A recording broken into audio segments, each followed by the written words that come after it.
podcast listeners, if you hear my voice right now, I need you to do something for me. I want you to take out your phone or on your computer, go to Apple Podcasts, search for Ask Your Oldhead podcast. You'll see my logo, my little picture, my little image there. Find the show. Please rate and write a review.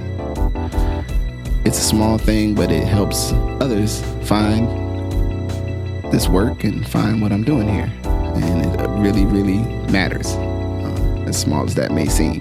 So if you could please do that before we get into the show, I would much appreciate it. Thank you for listening. Let's get into it. Peace. Peace. I'm Majestic.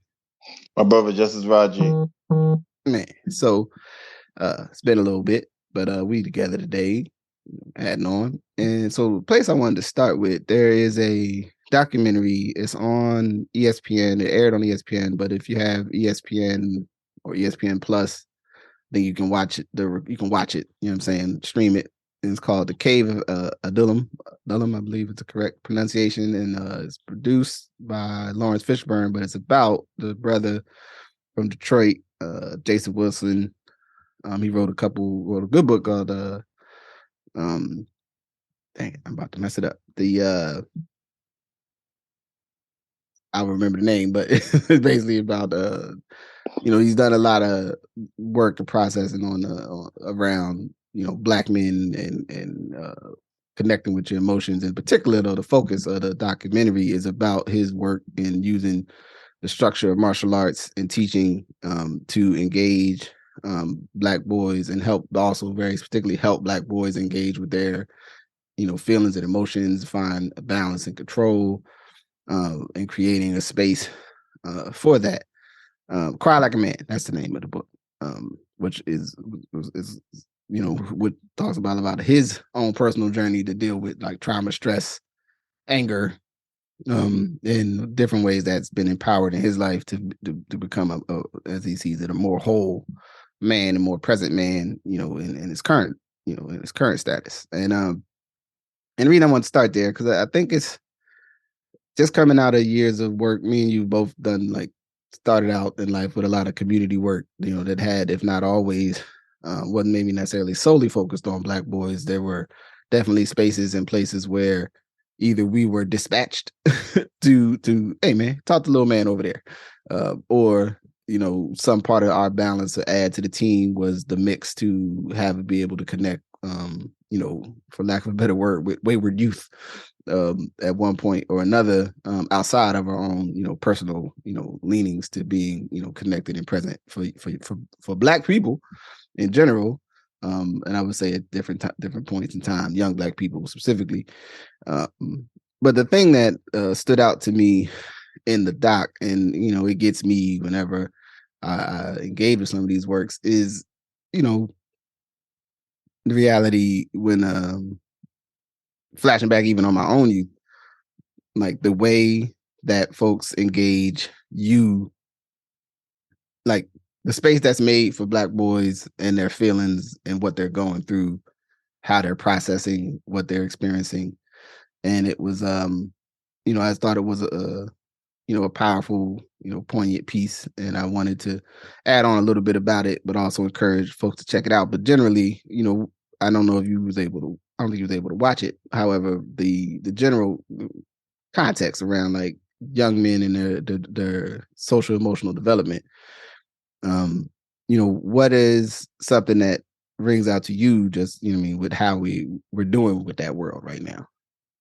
Yeah. And I've had the benefit of watching Mr. Wilson on, kind of The Breakfast Club and, the infamous or the viral one that went around with the young man and working with the young man through some of his emotions and, actually following him on Instagram, which is interesting, of just like, his time with his family and, talking in a degree of authenticity.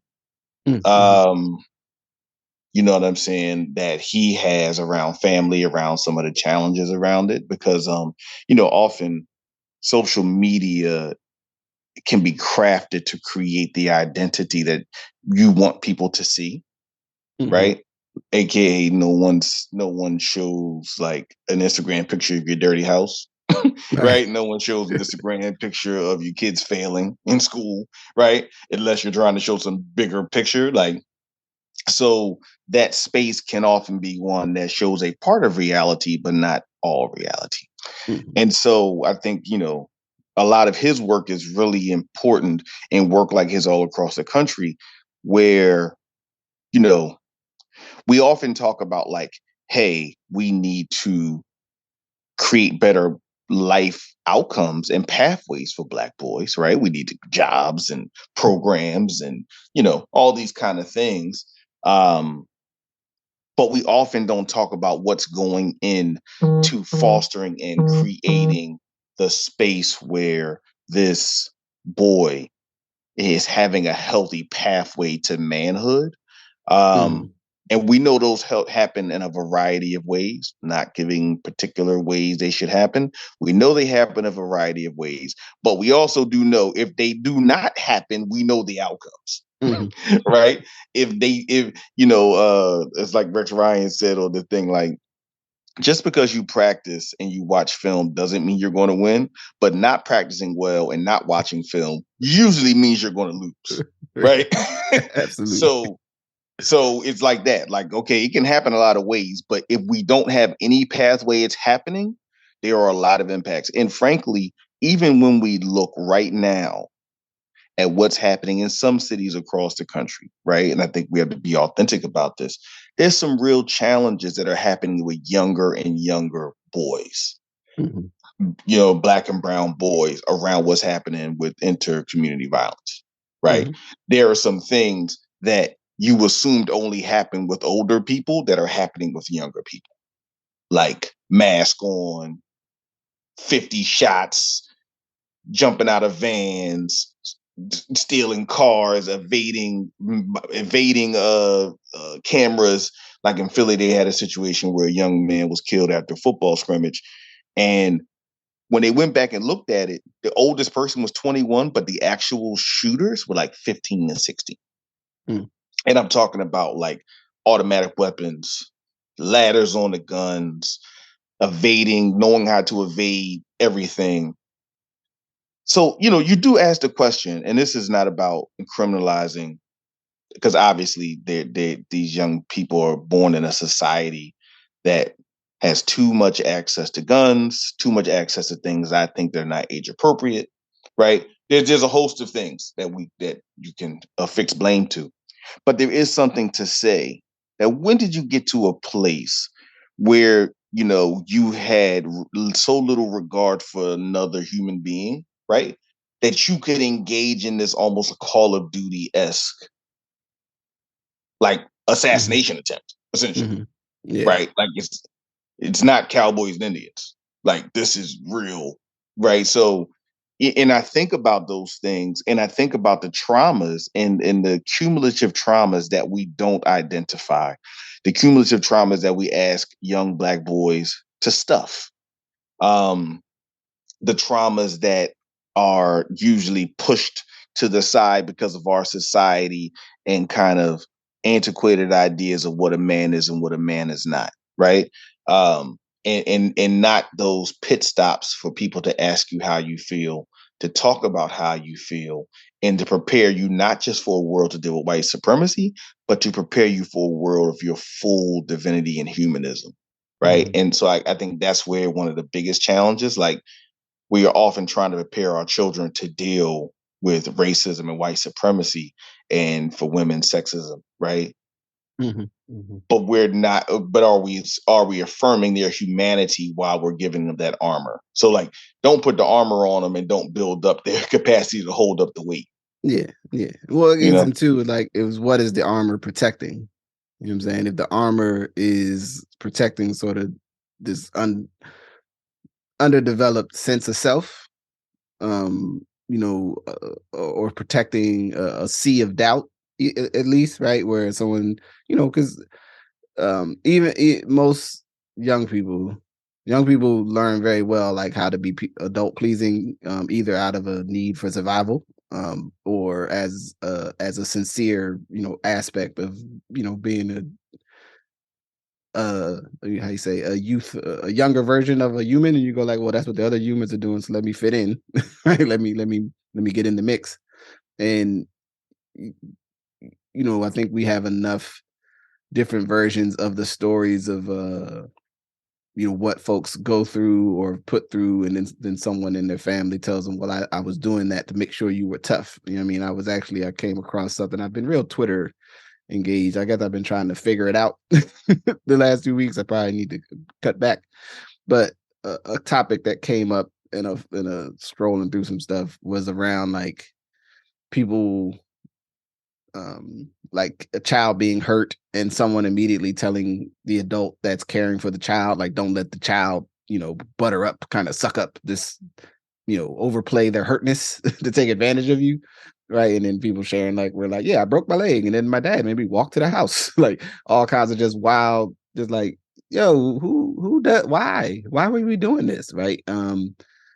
Other formations of that, sort of the, um, almost simultaneously acknowledging that our children are not fully grown, humans. They haven't experienced everything that an adult maybe has experienced or even had time to process. But at the same time, they somehow have the mental faculty to actively deceive the adults, and not only deceive adults, but to have nefarious intentions, right? Which is a whole bunch of complicated, projections, complexes and other things that I think, if we just wanted to have a conversation about the ongoing unrelieved trauma of at least for Black community, of the American slave experience and the diaspora slave experience, not to mention the general reality of subjugation, as I call it, subjugation culture, as it exists within many of the structures of power that we know best over the last 1,000 years, the 1,000 years plus,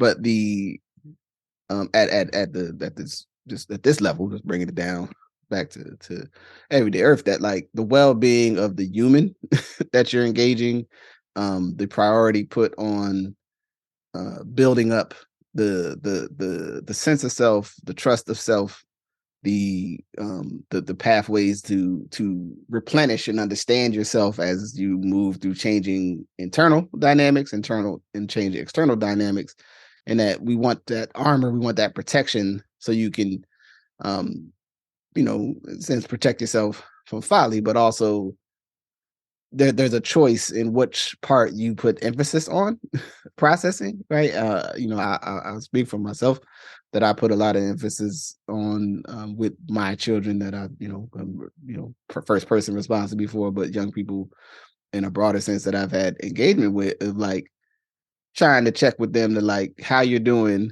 and then also how are you processing stuff that you experience or what you've seen, right? Because I think that that's important. I think you gotta get to know who you are. You gotta know, how you're responding to things, and the amount of times these days that I talk to people and the things that they're worried about are like, where I'll be like, why are we worried about that? And it'll be like, either due to personal experience trauma, or due to, the cultural space or, religious space they were raised in that told them to prioritize this or that. And like, I think it's vitally important with young people, but old people too, which we'll get to, because I think the backside of this developmental arc will come up in our next level, next part of our conversation. That like that humans are like dynamic, and we're moving, as we age and as we grow. And the thing that I appreciate about that brother's work, to the degree that I know about it and what I've seen, and then even watching the documentary, is this very intense focus on like being present in the moment, asking questions about the well-being of the person, and giving them space to feel how they need to feel in that place, right? When they're engaging, several times in the doc, you see when the young men are facing a test, right? A moment of having to deliver and do something, that they start to break down, right? And and the thing I thought was beautiful was simultaneously going, all right, I acknowledge that you're breaking down. Let's figure out why. Now I can't move you on to the thing that you're doing because you didn't finish the test. However, that is like a part of the thing is figuring this out. Right. So it's not that's like you didn't pass the test. Go back to the line and think about yourself. It's like, nah, let's talk about what's happening with you right now. And then saying we got to figure out together how to help you manage this. So when you face these moments, especially out in the rest of the world, you don't fall apart. Right. You know what I'm saying? That you can't You know, respond, you can't function. I want to touch on that because I think there's a conversation which I get the purpose of, but I want to challenge it a little bit. It's about resilience, right? And you see, like on Twitter culture, this idea, I don't want to be resilient. We shouldn't have to be resilient. And again, that kind of goes to, well, maybe obviously you shouldn't have to be as resilient as you are because of racism and white supremacy. That's fair. Yeah, That's fair. that's But fair. resilience is a part of humans, high functioning humans. Yeah. Right? Like resilience is part of like, I didn't do that well today. How do I show back up tomorrow? Right? Like, it was something that ended up differently than my expectation. How do I resolve it? Right? Like, so resilience as a micro kind of structure of how you are living is an essential element to being a whole person. Mhm. And so, you know, as old folks say, don't throw the baby out with the bathwater in the Mhm. sense of like telling people not to be resilient because the resilience of humanity is how we get better, right? Like we learn lessons, we absorb challenges, absorb even failure or loss in order to frame like a new day. And I think it's important and it's a part of like, when people hear knowledge of self, obviously it's kind of connected with a broader vision of for Black folks in America and across the diaspora, frankly, our origin in this world, um, the greatness in the divinity and the origins of what people come from in the kingdoms, and tying that to the possibilities.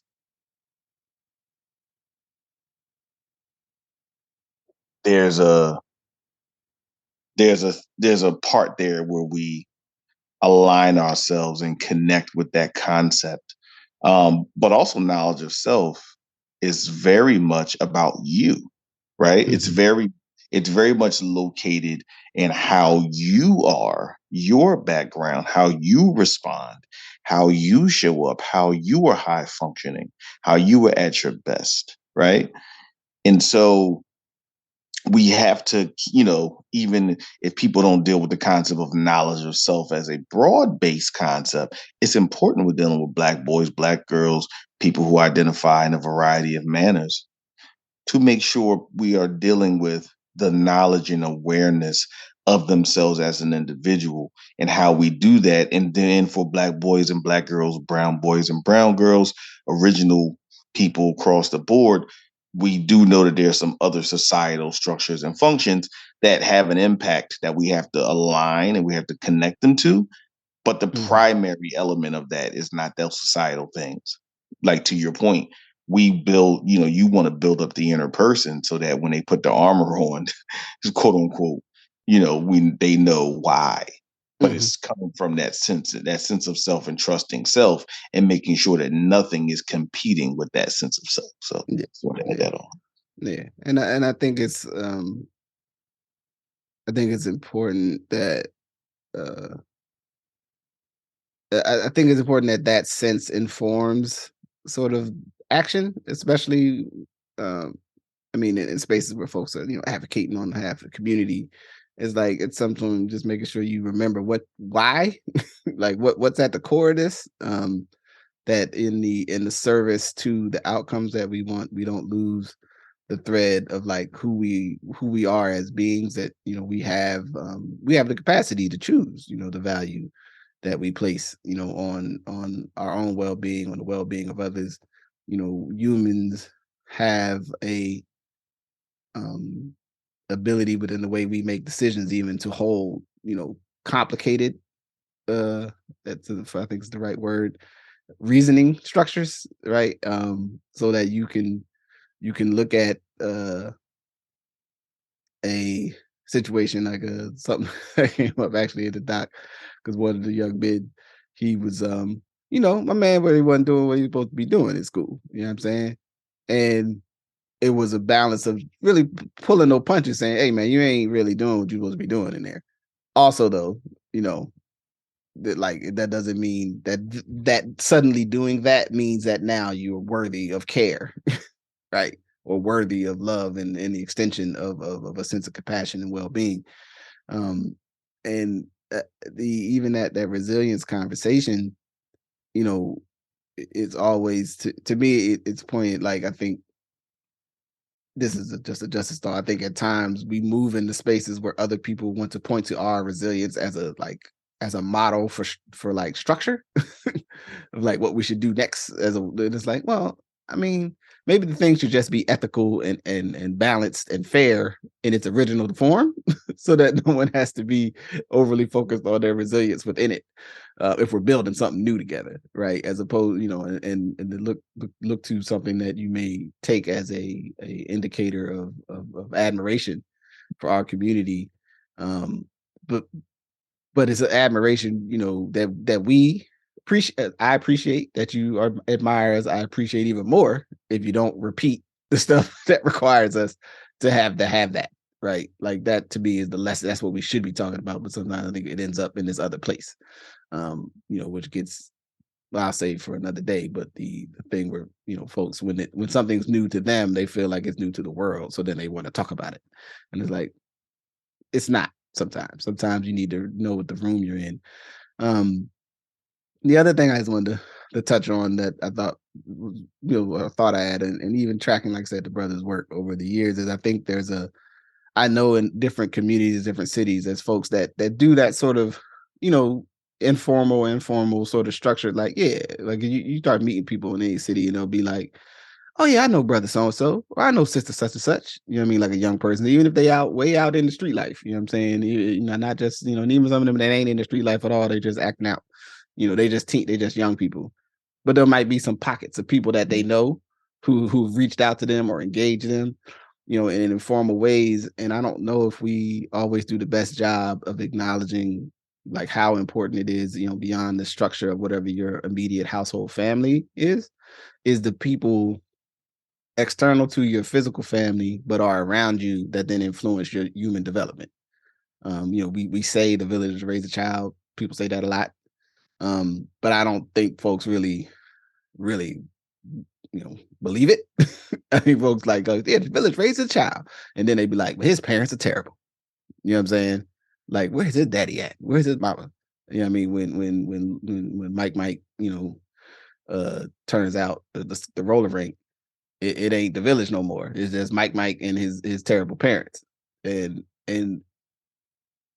we have to get better at figuring out how to not just talk about that, but also how to support the idea that like, yo, there's people in your neighborhoods and your communities that sometimes is trying to like be a positive presence in young people's worlds and old people, which we're gonna get to. And we don't always have the best way of honoring that idea and that concept and even that effort that people put in. Um, because it was clear too in some of those families, like, that those young people had loving people in their family, but they did that, it's almost like I said, it's not enough. That like you always need I think we all need as many good, kind, loving, caring people around us as we can get. And if you come and add on with love and understanding, um, you know, I don't need to cut you out. Like, come through, spread a little bit, drop a little bit of that love off, even put it in the box, give me a sandwich or something. You know what I'm saying? I think it's an aspect of when we're thinking about how to bring people together or we're organizing in those formal places, but also just in those, like, what does your day-to-day life look like? Man, who are the people that are bringing something to your world that is about the well-being of you, as mutual humans in the same place. So, yeah. My man, Yeah. let's do it. So with that, go watch the Cave of Adullam's good. I enjoyed it, and if I'd love to hear folks' thoughts. I'm sure people got thoughts. Related but unrelated, but related. and it's going to be related to our closing conversation. The brother, Sean Combs, Diddy, as he were, had a Breakfast Club interview from a few weeks ago. And it was quite an interesting video or conversation. And the aspect that I thought was kind of connected really to this first piece was, he was showing certain aspects of really like a developmental arc, because, I think I've talked about this before, that we tend to think about human development as like a teenage, kids to adults, and then it's like you're just an adult now, and it all stops. Like, but it actually Right.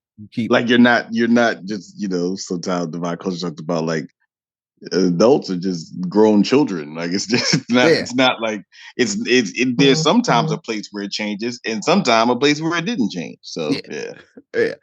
And so I mean, there was a lot of interesting things in the conversation, but I think the place well, actually, what I'll do is I'll tip to you because I'm taking a lot of air at the moment. What was one of the things that jumped out to you in that interview that you thought was particularly interesting? So there was a lot there. I guess in short, one was kind of the context of where he was with relationships, Mhm, and just kind of like a full awareness of where he is and what that is, and everyone doesn't have to support that, right? Because you don't have to necessarily support or not support those things, but an awareness at his age of like where he's at, origin stories, trauma, with losing, the love of his life, mhm, trauma with relationship shifts, different kinds of relationships, right? Because I think sometime in the Black community, we frame it as either we're like this or like that. mhm. And there's obviously, you want to keep strong families, but very similar to what I was talking about with raising Black boys, the path to a strong family doesn't always look the same, Mhm. and different people can have different paths to what strong families look like, and people feeling loved, right? And so just him kind of talking through that and being open and honest, like, yo, here's where I messed up. Here's where I made the mistake. Here's where I didn't tell the truth. Here's where, I was harmful to myself. Here was, those kind of things where, as hip hop artists or people in what people call the culture in air quotes get older, it's important to see that developmental arc shift, Mhm. to your point earlier, because if not, what happens is you end up just being a 55-year-old version of a 25-year-old, Mhm. right? And that's what a lot of times in quote unquote the culture you end up finding. And the only difference is you sell real estate, you deal in real estate instead of drugs, right? Right. Like that's the only difference. Like people like you switched your hustle, but you're still the same person. Yeah. So it's not just about switching your hustle, it's about growth. And I think the culture, because I have a whole host of things to think about how hip hop wants to grow up, but only kind of. Yeah. Like the idea of it wants to kind of grow up. It wants to grow up, but it also wants to remain like forever young, right? And when artists come back and do well, they've like even with Jeezy right now, like okay, he comes out with a good album, but in order to come out with a good album, he had to kind of go back to '05 and have the same energy, which is something to say like, damn, why does Slim got to go back to 17 years ago and give you Big Meech vibes to make you think this is a good album again? Yeah. Versus, yo, you're almost 50 years old, and maybe you could just be 50, right? Like, and it's not just about the shift between hustling, you know, cocaine or houses or LLCs. So anyway, like, so I just thought that was interesting. Another one I'll share that I know you and I built on was this idea of the OG. Mhm. And this is a really age thing in our community. And I think, Yeah. Diddy was one of the first people to be like, don't be calling me old, man. Right? Because being called old now has a different feel than it kind of ever has in our community. And I know you would add on a little bit about that. But yeah, like Yeah.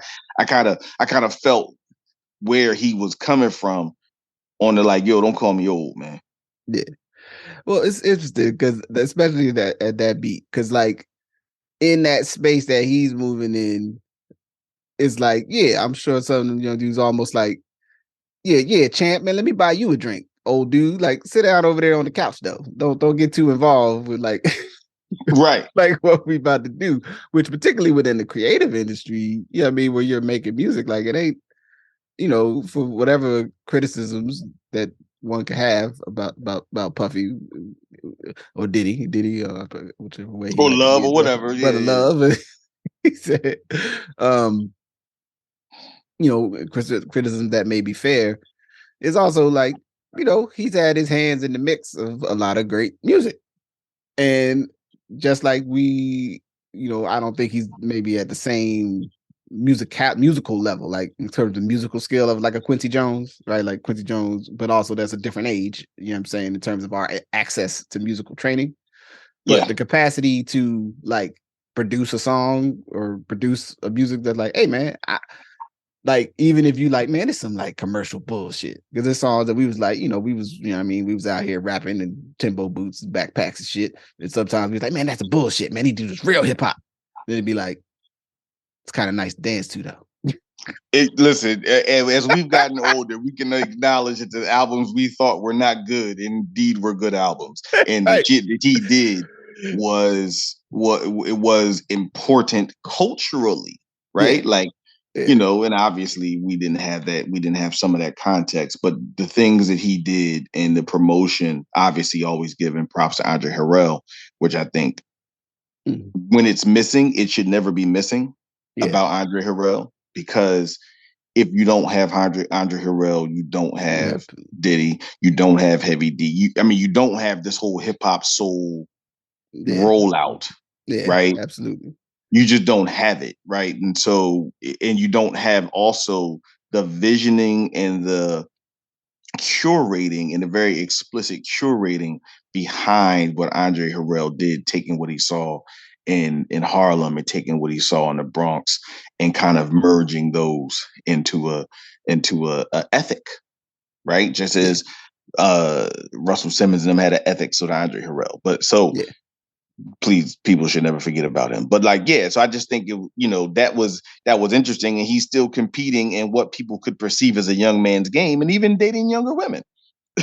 So, so I know he's probably a little sensitive to a lot of the, he's Yeah. dating a woman that I'm sure a lot of the younger guys like, sit down, man. Let me Yeah, I get a mean, chance. like, yeah, Slim, like, settle down. But so, like, that ain't my bag. But the sense of like, you go into a space and folks are basically deciding you retired, like, like you the venerable elder that's coming. You're like, man, I ain't even. I mean, I'm almost 50. I ain't 50 yet, or I'm just 50. Like, I ain't done yet. You know what I mean? And I can appreciate that. And there's a balance in that, right? Depending on what world you're in, right? Where you got somebody else that maybe, they can't deliver on the level that they used to, but they still holding on. That could be detrimental, but it's also a place for, and especially now, I mean, the amount of different spaces where you have these so-called generational conversations, and like what generation is trash, or what generation ain't do this, ain't do that. And it'd be like, first of all, man, like I just happen to be born around them people. Don't be holding me. I ain't responsible for them fools. Like I ain't do that. Like, Right.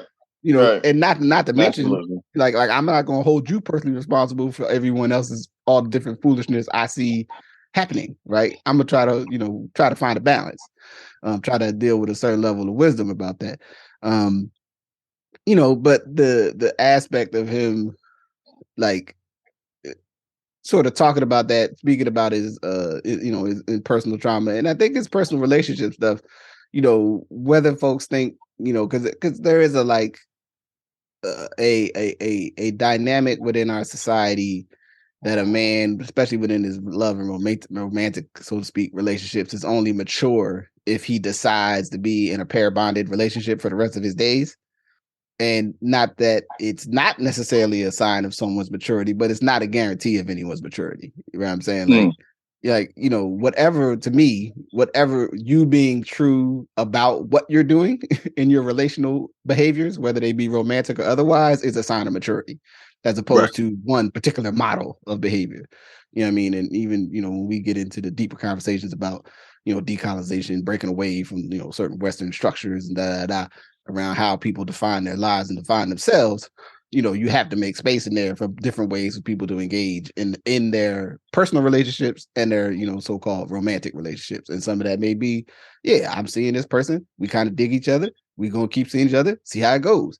Like the end goal is not always we're gonna see how it goes, and then we're gonna go do some paperwork, and depending on our spiritual religious practices, we're gonna go have a ceremony, and now it's official. It's like some people's like, nah, man, like I'm beyond. I'm not at that place in life, and it's okay if I'm honest about that right now.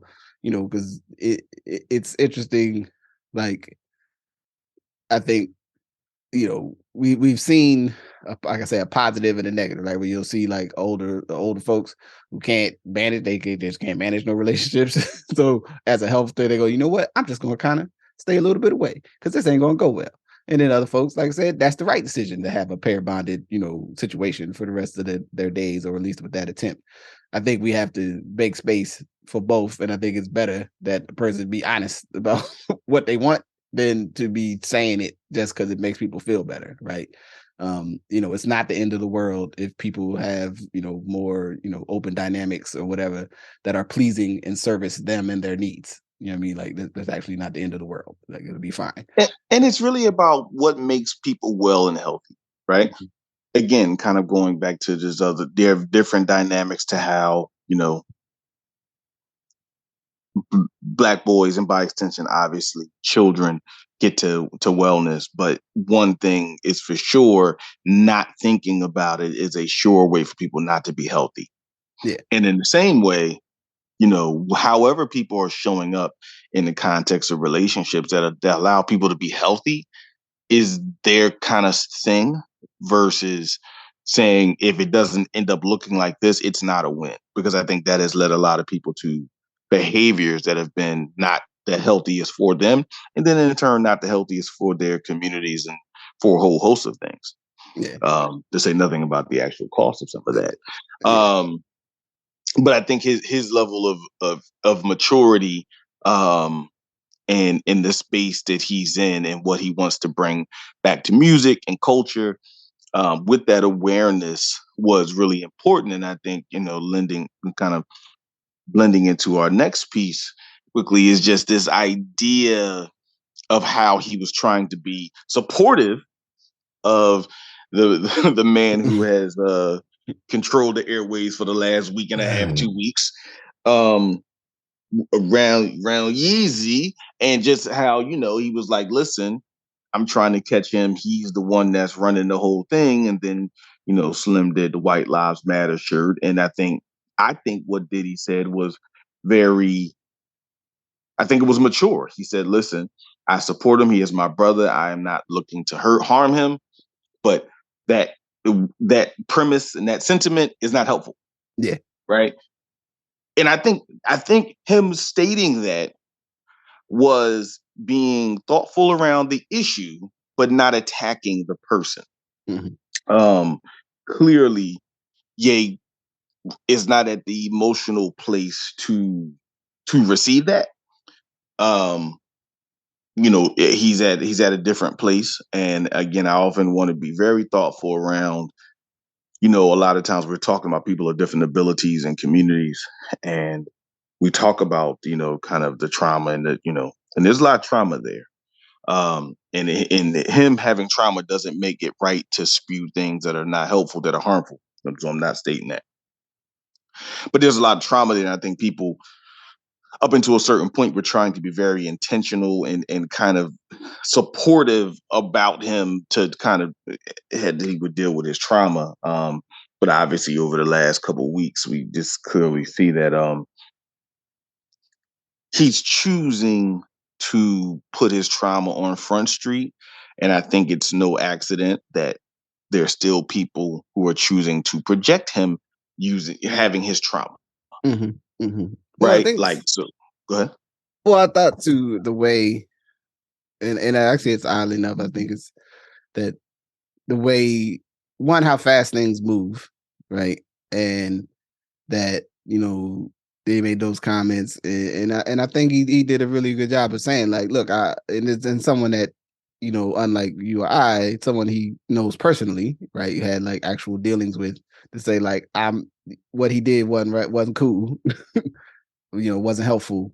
I'm also concerned about the human, that is him, and I'm trying to do both of those things in the public space, which can be very difficult.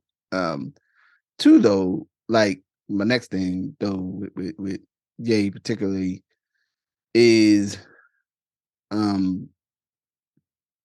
the nothing that he, like, the things that have happened in the last I guess 2.5 weeks, 3 weeks, have been an escalation in the kind of public level of like, wow, where you going, what you doing, but it's not actually off the course. It seemed like maybe he had got in a little bit better place earlier in the year in that we talked about it interview on Drink Champs. Yeah. And then clearly he actually hadn't. Like it seemed like he like tuned in a little bit to like, yeah, I know I got some stuff happening with me in terms of my mental health stuff that I need to monitor the way I engage and what I mean, whether it was perfect or not. I mean, like I said, I told people, I said it then, I say it now, the way he talks about I'm fighting for my family is textbook language for folks that are in that space of like not really letting go and moving towards abuse. Because that's the same language that that folks that deal with that. Not saying that he deals with that, but the logic of the logic structure of the argument. I'm fighting for my family, which is if the person don't want to be with you no more, y'all can still break up and still have a family.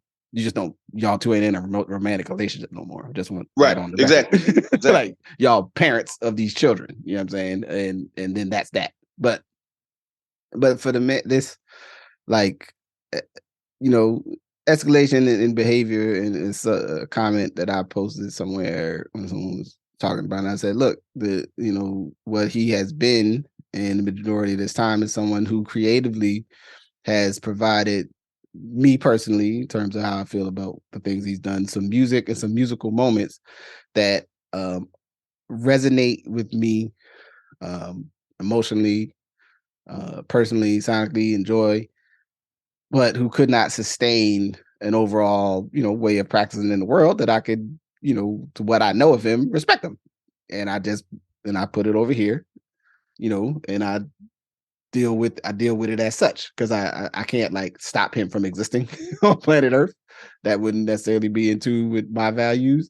Also, though, I don't need to engage. I don't need to, and I wonder for some people, his particular form, now there's other aspects that maybe this isn't the kind of time to get in, but I guess we can move to them at some point around, regurgitating structural, tropes and talking points that are par for the course if you move into certain, I think of them as anti-Black, conspiracy talks and folks of supposed, deep knowledge and understanding, but really it's kind of like, this is the first place folks that think they're going counter to the culture go when they're going counter to the culture, but they're actually not going counter to the culture. They're just going to a different part of the culture that still advocates the same negative things about us, especially, but about the general structure of the world, and that the man ain't healthy.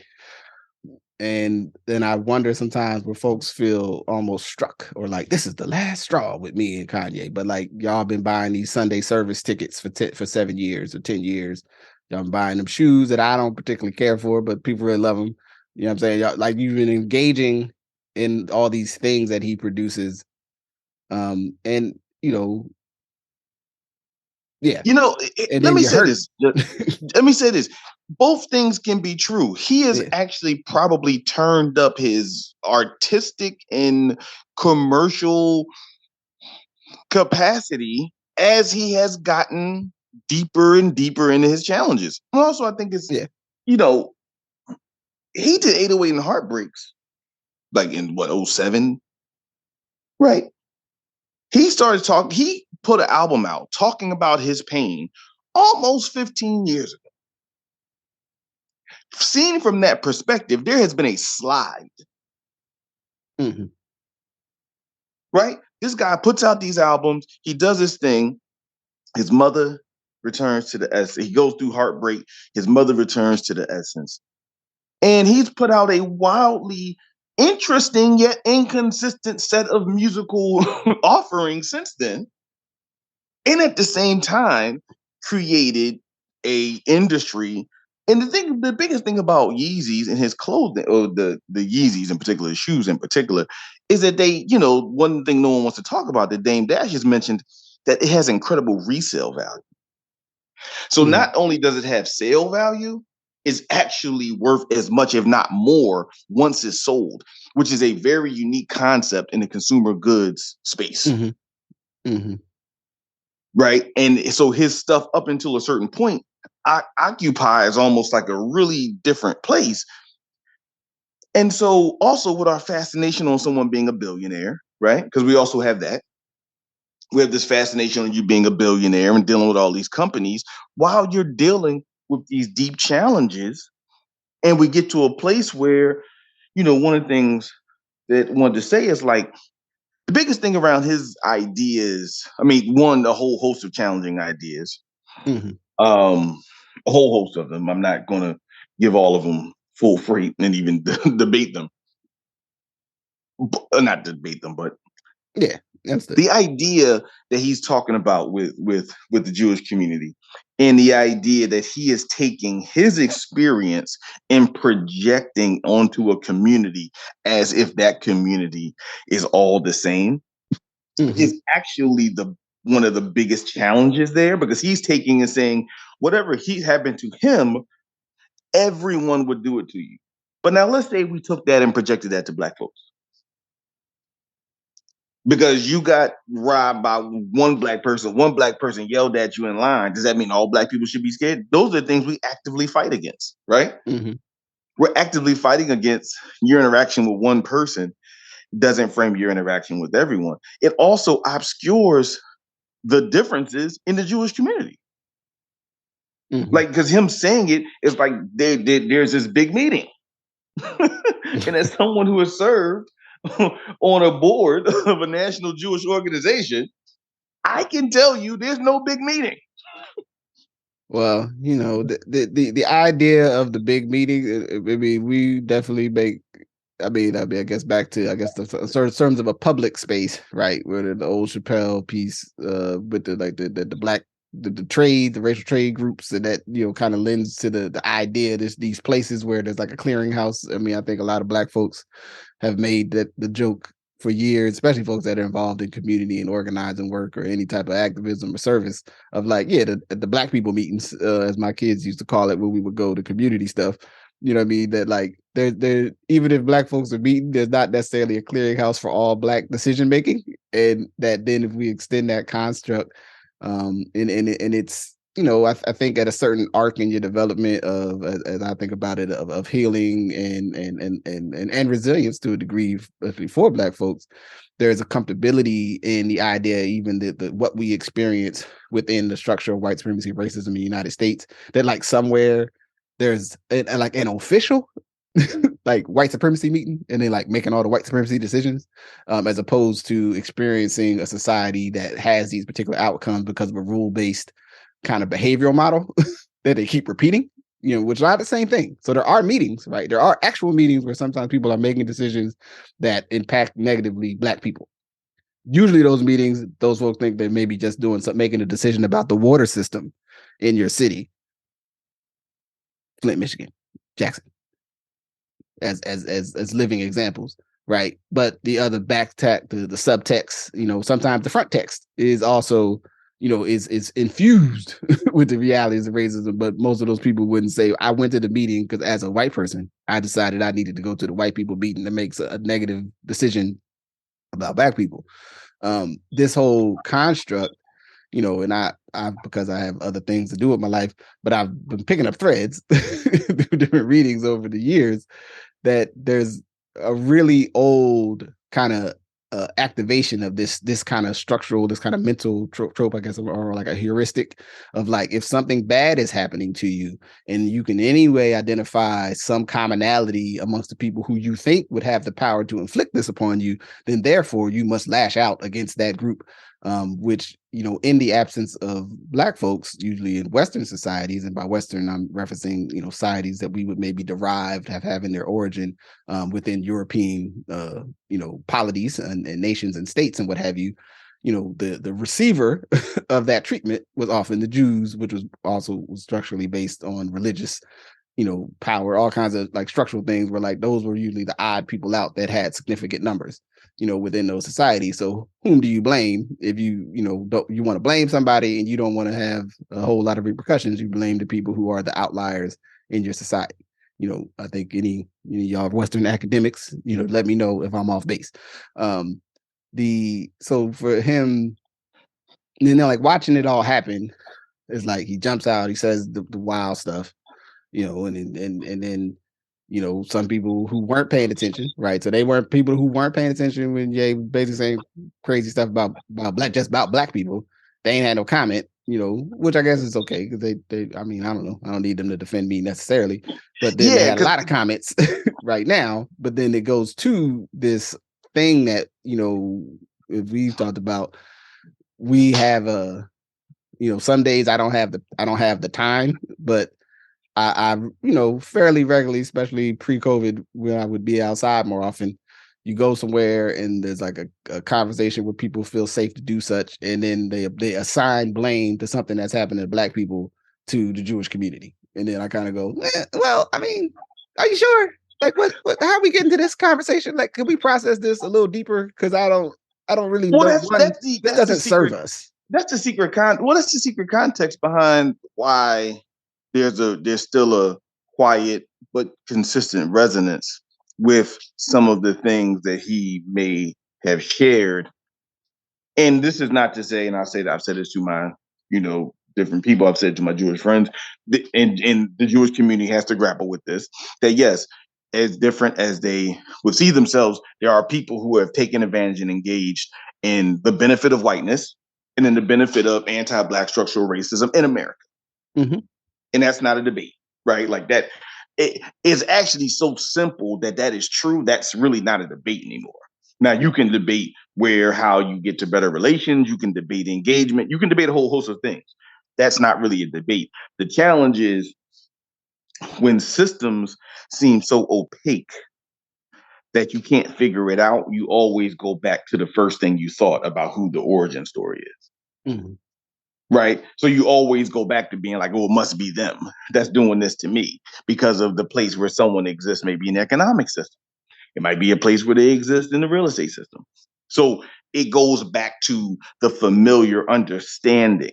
And he may have a whole host of challenges that he is engaging with particular business partners in a particular space. And I'm not taking none away from that. And that might be what it is. But that's different than the story and the conversation and the obliteration of the difference of different kinds of people who adhere to the Jewish faith, acknowledging, and maybe this is simple and we shouldn't have to say it, that there are Black people who are Jewish.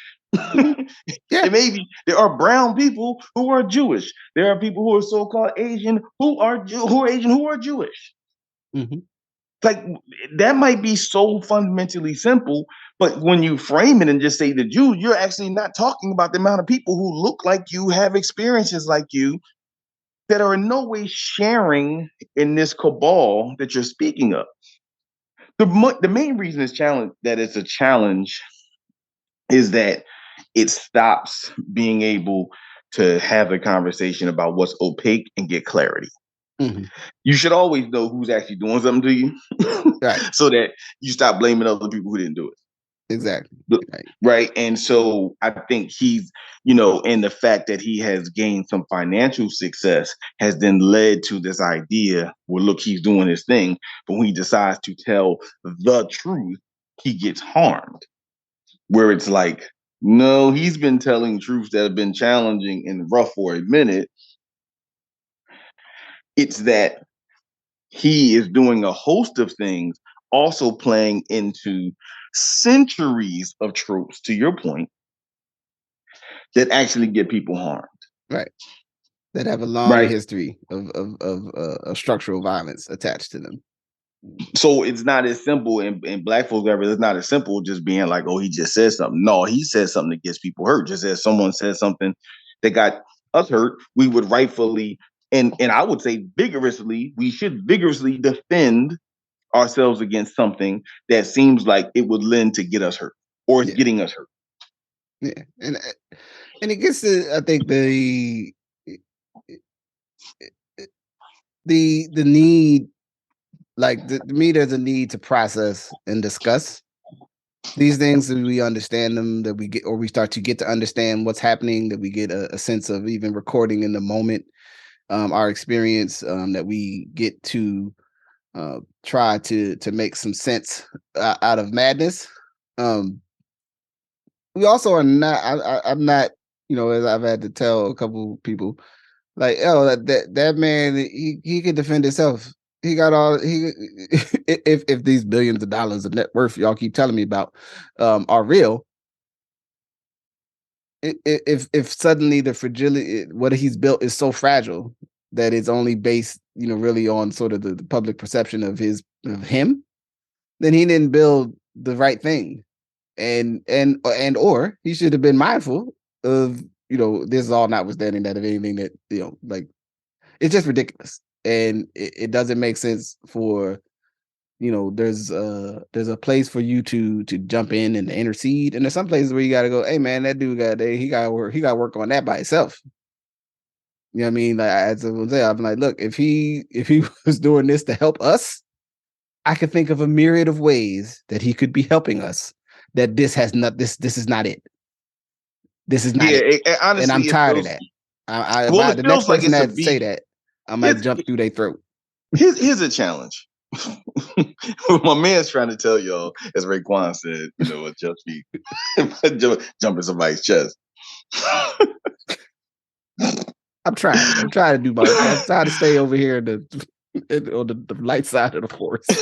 Like, so that it is a thing of, like, really being thoughtful of, like, okay, is this about some stuff you're experiencing, or is this about us? Right? Like, sometimes this is about us, and sometimes this is about you that connects to us. Yeah. Right? And I think this is more about you and your personal experiences that are that people connect with or relate to for reasons of disenfranchisement, for reasons of disengagement, for reasons that we all know and don't have to talk about. That's different than you coming out and saying, I want to foster this. And in closing, I'll say this. It's important to note that when you do watch some of the interview, they say to him, well, why do you keep saying this? And he says, I'm jealous. He says, I'm jealous of the Jewish community. And they said, well, why don't you just say that? Right? They said, why don't you just say that then? If you have some sort of envy/contempt, which, that emotion, those emotions are often linked in more ways than we think. Oh yeah. Absolutely. And if you really had an envy-contempt conversation, then say you got an envy-contempt conversation, and the only place I will stop here, and I'll stop, is the whole Kwanzaa Hanukkah thing, which in some ways indicated the fragility. Because you would rather your kids celebrate Hanukkah than Kwanzaa because there's money attached to it. He said at least there'll be financial engineering attached to it. And so the message you're sending to the world is money is more important than culture. Right. Because if you had your kids celebrate Kwanzaa for a reason of connecting them, and different people got different vantage points on Kwanzaa, that's not my debate today. My point about it is, though, you would rather have your kids do a holiday that was connected with money than a holiday that was connected with telling them about themselves. And that itself is the challenge that I just saw. Like, you got to take a person that is flailing in public,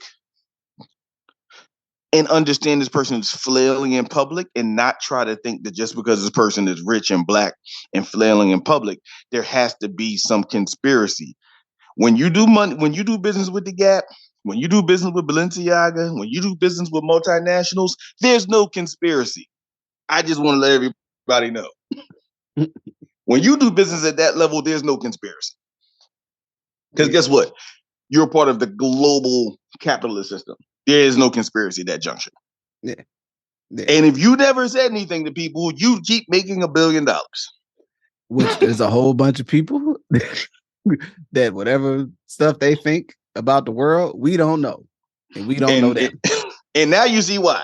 You know what I'm saying? I mean, we maybe for another day we could talk about the Daniel Snyder, the NFL, and Ursay. Oh yeah, but that is a very parallel. There's a parallel thing happening here, right? Yeah. Where because Kanye operates as this public figure, and especially a public figure that we resonate with, I think as Black folks, we think we should think about. There's these other public people that are like, hey man, all kind of wild stuff happening, but guess who don't talk about it? Us. Right. Shut up. Because we want to keep our money.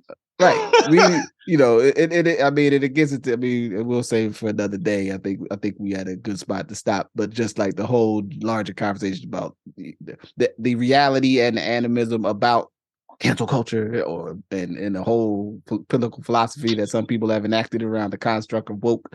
And generally it ain't nothing new, but it's the way that ideas are weaponized to move things and more importantly, move people.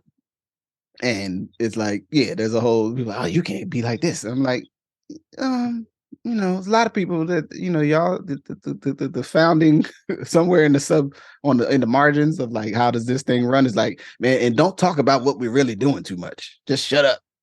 Don't nobody really know who we are. They can't get mad at us. Man, if you look at, a lot is made of, and I'll stop. A lot is made of George Soros and stuff like that. But when you look at some of the folks who back some of the most conservative, and not just conservative, because again, like we've talked about, people can have perspectives and not be wrong from conservative to liberal. Absolutely. But some of the harming ideologies of billionaires who just keep their mouths shut so they can further their goals. Which is how hey, here's this. Have you heard Jay-Z say anything about what's going on with Kanye? Absolutely not. See, like, my name is Bennett and I ain't in it. That's your business. I know, boy, but that's your business. You know what I mean? Because it's not to his benefit to jump in that. So I'm done. So with that, before we put a foot in it somewhere, we're going to stop this conversation. But I said all that to say human development is important. You know what I'm saying? Hopefully some folks will tie the thread, you know what I'm saying, of one to the other.